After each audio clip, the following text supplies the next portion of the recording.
और इन तो अहम ख़बर पुछे पिया पीर जे ॻोठ खां जिते पीर जे ॻोठ लॻ उजड़ बिरादरी जो कट मसला हल न थियण ते फैली छॾे पीपे में शमूलियत जो ऐलान। रिपोर्ट मूजिब पीर जे ॻोठ लॻ मोहम्मद हयात उजड़ में उजड़ बिरादरी जे कट ते थी गुज़रे, जंहिंमें उजड़ बिरादरी जे सरदार मियां अली दिनो ख़ान उजड़ ऐं मुख़्तलिफ़ ॻोठनि जे माण्हुनि फ़क़ीर अली उजड़, नंगर ख़ान उजड़, मोहम्मद हयात उजड़, अख्तियार अली उजड़ ऐं रज़ा उजड़, हाजी बख़्श, मोहम्मद सालिह, मोहम्मद सफ़र, ज़वार उजड़ ऐं ॿियनि शिरकत कई। उन मौक़े ते उजड़ बिरादरी जे चङे मुड़िस मोहम्मद हयात उजड़ चयो त असां गुज़िरियल 20 सालनि खां फैली खे वोट ॾिना पर हिनमहिल ताईं हिक बि बुनियादी मसइलो हल न थी सघियो। असांजे मुख़्तलिफ़ ॻोठनि खे गैस अस्पताल, ड्रेनेज, रोड ऐं ॿियूं सहूलियतूं न ॾिनियूं वयूं, जंहिं करे सख़्त मायूस थी करे फैली खे छॾे बिरादरी जे सरदार मियां अली दिनो उजड़ जे हथ ते पीपल्स पार्टी में ऐलान कयूं था।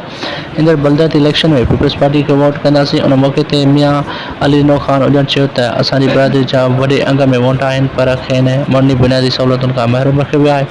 हिन भेरे जे असां ते इतमाद कयो आहे त उन्हनि जा मसइला हल कंदासीं। ईंदड़ बलदियाती इलेक्शन में बि उजड़ बिरादरी पीपे जे प्लेटफॉर्म ते उम्मीदवार बीहारींदी ऐं उन खे ई वोट कंदा।